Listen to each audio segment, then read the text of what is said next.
நந்தல தூணலை நதுக்குந்தது தூண்டு தூண்டு தூது தொண்டாட்ட தொண்டாட்ட தும் தும்பு தும் துண்டு டட்ட தும்பு தும்பு துண்டாட்ட தும்பு தும்பு தும்பு தும்பு டம டம டம டம டம டம டைய டைய டைய டைய ர தூணலை தூவி ததந்தல்லாம் தோணான நடக்குந்தது டான் டான் தொண்டையில் நெத்தியில் துண்டு நஞ்சிடுகிறது தும் தக்க தும் தக்க தும் தக்க தும் தட்டேடி நேரங்கள்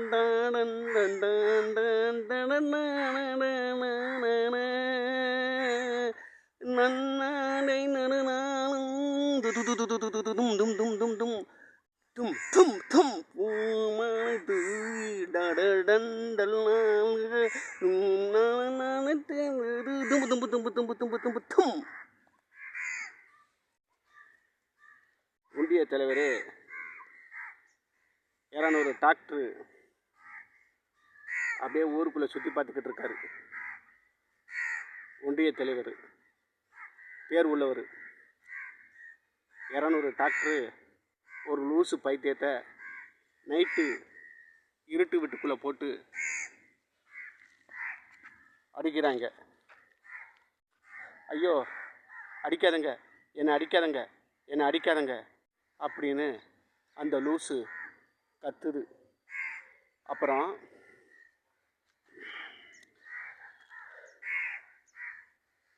அடிக்காதங்கன்னு சொன்ன உடனே அப்போ காலையில் ஒரு வீட்டுக்குள்ளே பூட்டி 10 பேர் சேர்ந்து 200 டாக்டரு அந்த லூஸை ட்ரீட்மெண்ட் எடுக்கிறதுக்கு டாக்டருக்கு கீழே வேலை பார்க்குறவங்கள 10 பேர்த்த வச்சு அடிக்க சொல்கிறாங்க. ஐயோ அடிக்காதங்க அடிக்காதங்க அடிக்காதங்கன்ட்டு அந்த லூஸு கத்துது. அப்போ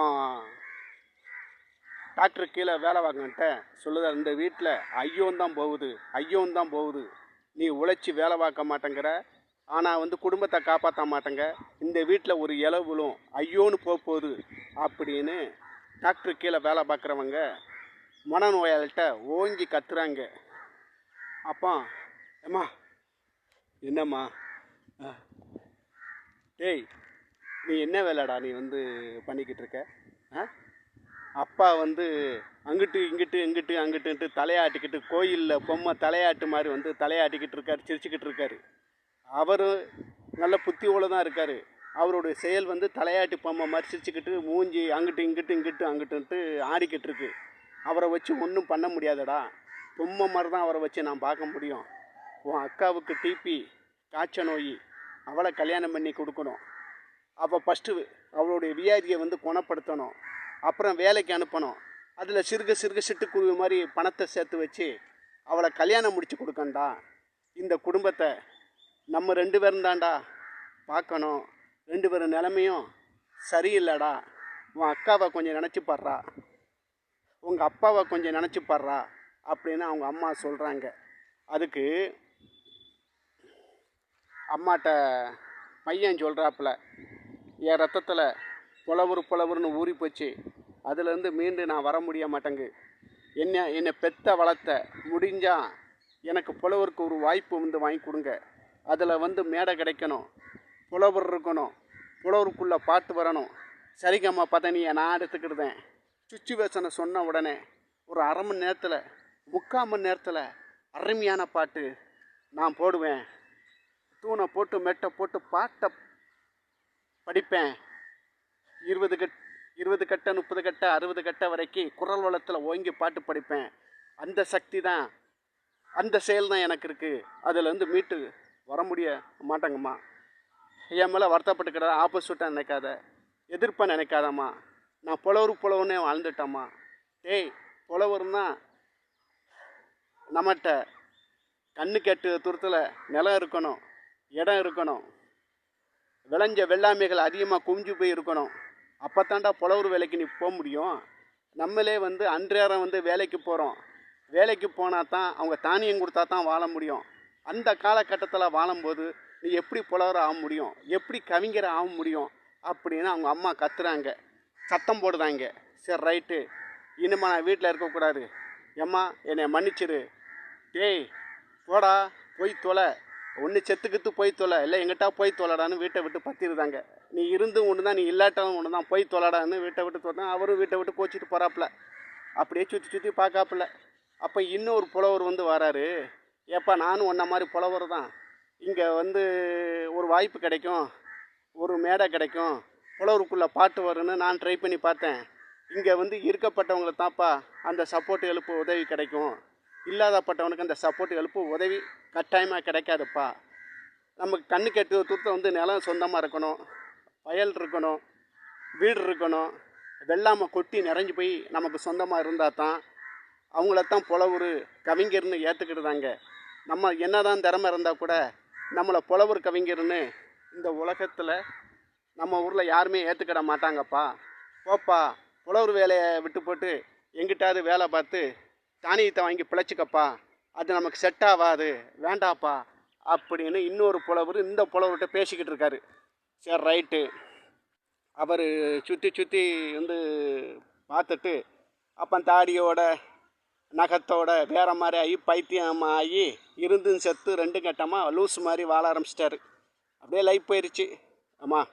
அப்போ டாக்டர் டப்புன்னு மனநோயாளி 200 டாக்டர் பக்கத்தில் வந்துக்கிட்டு டாக்டர் கீழே உள்ளவங்க 10 பேர் டம்முன்னு அடிக்கிறாங்க. ஐயா அடிக்காதங்க, ஐயா அடிக்காதங்க, ஐயா அடிக்காதங்க அப்படின்னு அவர் குடும்ப விஷயத்தை கத்தி சோக பீலிங்கில் சொன்ன உடனே அடிக்க வந்து நுப்பட்டுறாங்க. இப்போ எனக்கு 36 வயசு தான் ஆகுது. எப்பா அது வந்து நேற்று நீ வந்து வாழ்ந்த காலத்தில் 36, இப்போ உன்னுடைய வயசு 46 வயசு. இந்த 36க்கும் 46க்கும் எனக்கு ஒன்றுமே தெரியலையா. 36 தான் எனக்கு வந்து தெரியுது, 36க்கு அங்கிட்டு போனது ஒன்றும் தெரியல. இப்போ கூட எனக்கு தெரியல, 36 தான் நினச்சிக்கிட்டு இருக்கேன். நீங்கள் 46ன்னு சொல்ல போய் தான் அது எனக்கு தெரியுது அப்படின்னு டாக்டர்கிட்ட டாக்டர்கிட்ட மனநோயால் பாதிக்கப்பட்டவங்க அவர் குணமாயிட்டார் பேசிக்கிட்டு இருக்காரு. சரி ரைட்டு, ஓகே ஐயா. மனநோயாளி டாக்டர்கிட்ட 200 பேர்ட்ட இவன் ட்ரீட்மெண்ட்டு குணமாயிருச்சு. இவன் வந்து இந்த சொல்கிறாப்புல, ஐயா எனக்கு ஒரு புலவர் சான்ஸ் வாங்கி கொடுங்க, எனக்கு ஒரு மேடை கிடைக்கணும், எனக்கு ஒரு புலவர் கிடைக்கணும், புலவருக்குள்ளே பாட்டு வரணும், சரிகமா பதனி நான் எடுத்துக்கிடுதேன், ஒரு நல்ல சுச்சுவேஷனை சொல்லணும், ஒரு அரை மணி நேரத்தில் 3/4 மணி நேரத்தில் 30 கட்டை 40 கட்டை 60 கட்டைன்ட்டு சங்கீதத்தோட ராகத்தோடு நான் பாட்டு படிப்பேன்யா. ஒரு வாய்ப்பு மட்டும் எனக்கு வாங்கி கொடுங்கய்யா. ஒரு வாய்ப்போ 2 வாய்ப்போ உங்களை நான் மறக்க மாட்டேன்யா. ஐயா எழுப்பண்ணீங்கயான்னு கையெடுத்து கும்பிடுதாப்புல. சரி இங்கே ஒன்றிய தலைவர் பேர் உள்ளவர் இருக்கார், அவர்கிட்ட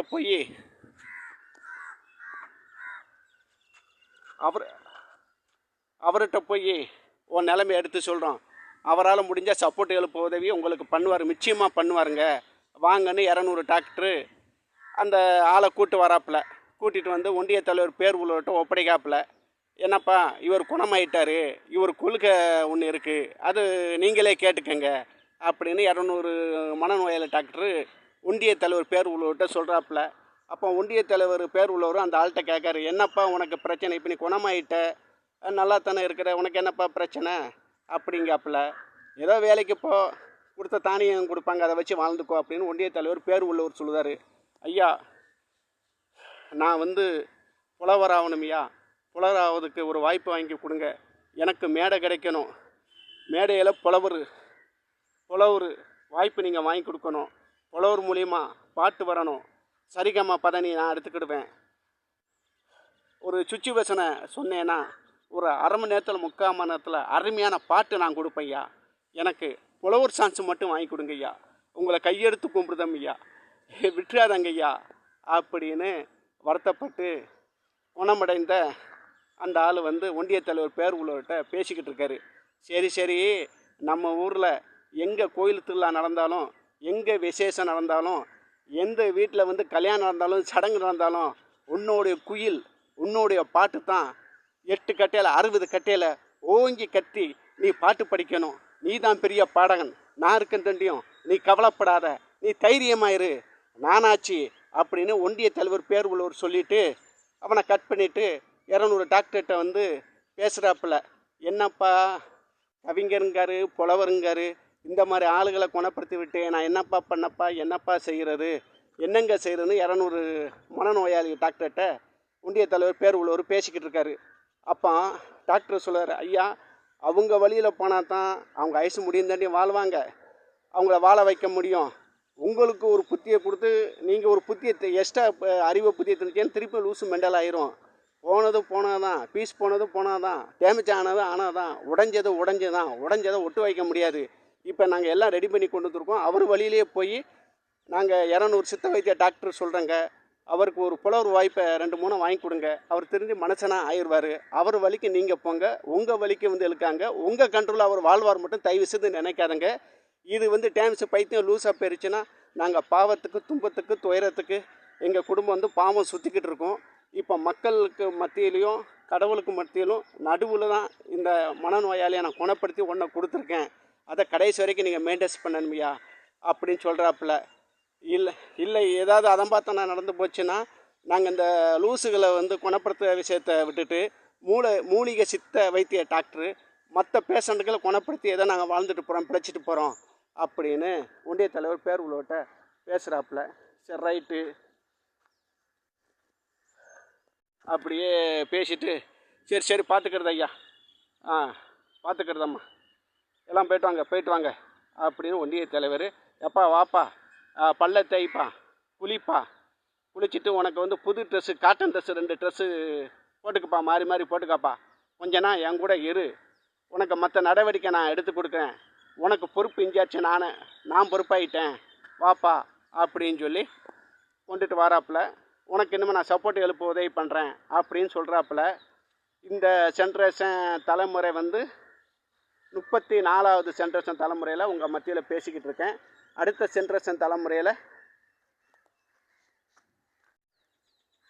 உங்களை சந்திப்போம்,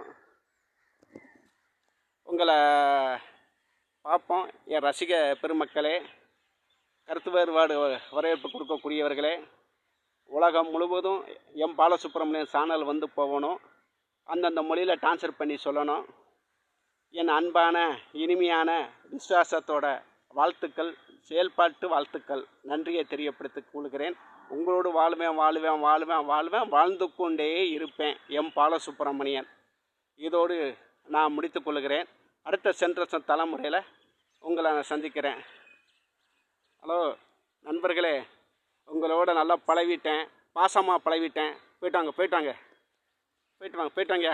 அம்மா, போயிட்டு வாங்க.